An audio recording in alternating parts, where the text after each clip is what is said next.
Hello दोस्तों, welcome to English aspirants.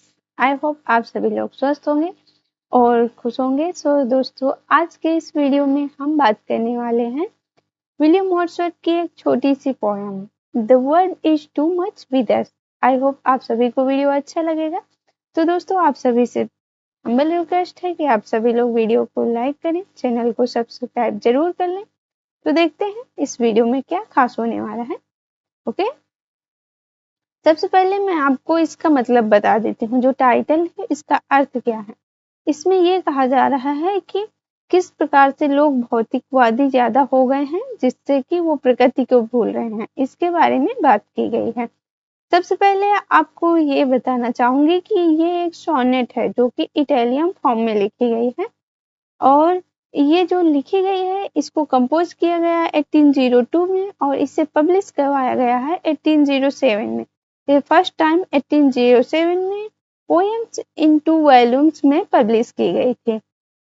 इसके बाद बात करते हैं कि ये एक सोनेट फॉर्मेट है जैसे कि मैंने आपको बताया, और इसमें जो इम्पोर्टेंट फैक्ट है वो ये है कि ये एक आयम्बिक पेंटामीटर है। ओके, अब बात करते हैं कि इटालियन सोनेट। जैसे कि मैंने बताया आपको कि इटालियन सोनेट क्या होता है, मैं जो पिछली वीडियो थी उसमें बताई थी। तो अभी थोड़ा सा इसके बारे में भी डिस्कस कर लेते हैं। ऑक्टेव राइमा मतलब कि इटालियन सोनेट होती है, उसमें 2 स्टैंजा होते हैं। फर्स्ट स्टैंजा 8 लाइन का होता है और जो सेकंड स्टैंजा होता है वो 6 लाइन का होता है। तो जो ऑक्टेव राइमा की राइमिंग स्कीम है वो है ए बी बी बी ए, और जो सेस्टेट होता है सेकंड स्टैंजा होता है उसकी राइमिंग स्कीम होती है C D C D C D. Okay, अब हम देखने वाले हैं फर्स्ट स्टैंजा को। The world is too much with us late and soon, getting and spending we lay waste our powers. यहाँ पर पोएट आलोचना करते हुए कह रहे हैं कि लोग किस तरह से the world is too much with अस, किस तरह से लोग भौतिकवादी हो चुके हैं, पहले भी थे और आगे चल के भी वो भौतिकवादी होंगे। वो नेचर को भूल रहे हैं। उनका सिर्फ एक ही पर्पस बचा है कि वो गेटिंग कमाते हैं और खर्च करते हैं। We live waste our powers, और अपनी जो एनर्जी है वो सिर्फ कमाने और खर्च करने में ही पूरी खर्च कर देते हैं, वेस्ट कर देते हैं। Little we see in nature that is ours, वो बहुत ही कम नेचर की तरफ ध्यान देते हैं जो कि वो खुद की है। मतलब कि हम ये कह सकते हैं कि नेचर ही है जो हमारा पूरी तरह से साथ दे सकती है। We have given our hearts away, यहाँ पर कहने का ये मतलब है कि हम प्रकृति से दूर होते जा रहे हैं, हम प्रकृति से दूरी बनाते जा रहे हैं। और सॉलिड बून, और जो भौतिकवादी वस्तुएं हैं वो हमारे लिए थोड़े दिनों के लिए तो वरदान साबित हो सकते हैं, लेकिन वो हमेशा के लिए हमारे लिए वरदान नहीं होंगी। इसलिए हमें प्रकृति से जुड़ाव रखना चाहिए। This sea that bares her bottom to the moon, यहाँ पर प्रकृति की इम्पोर्टेंस बताई जा रही है कि जो समुद्र है वो और जो मून होता है उसकी बहुत ही ज्यादा डिस्टेंस होती है, लेकिन समुद्र अपनी ओर चंद्रमा को खींचता है। किस तरह से खींचता है उसी के बारे में बताया गया है।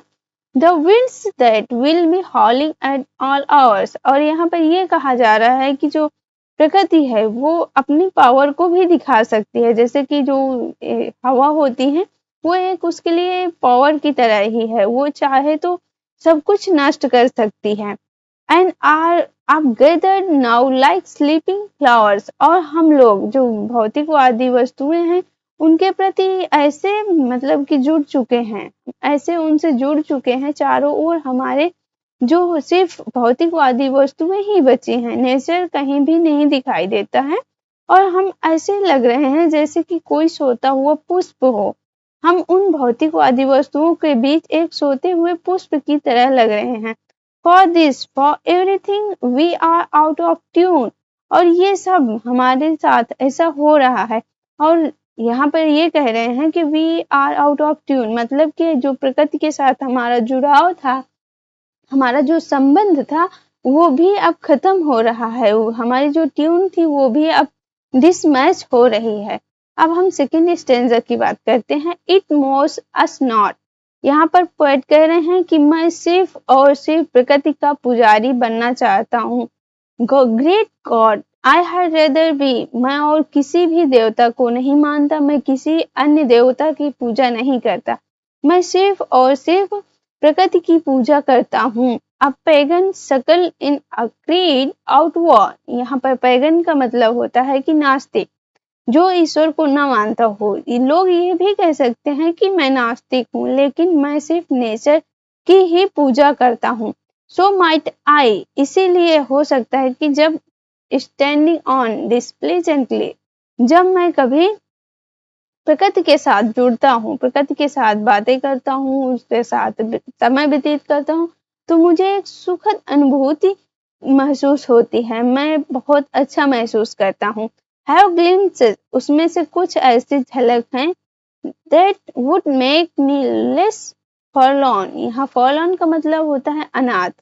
यहाँ पर पोएट ये कह रहे हैं कि जब मैं प्रकृति से जुड़ा होता हूँ या प्रकृति के साथ होता हूँ, तो मैं अपने आप को बहुत ही कम अकेला समझता हूँ, मैं अपने आप को बहुत ही कम अकेला फील करता हूँ, मैं प्रकृति के साथ एक दोस्त की तरह भी रहता हूँ। Have sight of Proteus rising from the sea, Proteus यहाँ ग्रीक गॉड हैं जो कि समुद्र के देवता कहे जाते हैं। तो यहाँ पर पोएट कह रहे हैं कि मैं समुद्र में प्रोटियस को चलते हुए देखना चाहता हूँ। और here all Triton blow his wreath horn, और यहाँ पर जो ट्राइटन है ये भी एक ग्रीक गॉड है जो कि समुद्र के देवता हैं, मैं उनको शंख को बजाते हुए देखना चाहता हूँ।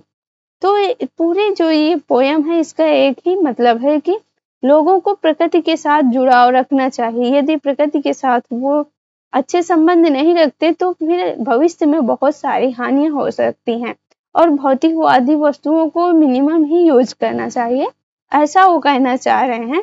तो दोस्तों आज के लिए बस इतना ही। आई होप आप सभी को वीडियो अच्छी लगी होगी। So please do like, share and subscribe the channel. Okay, so thank you very much.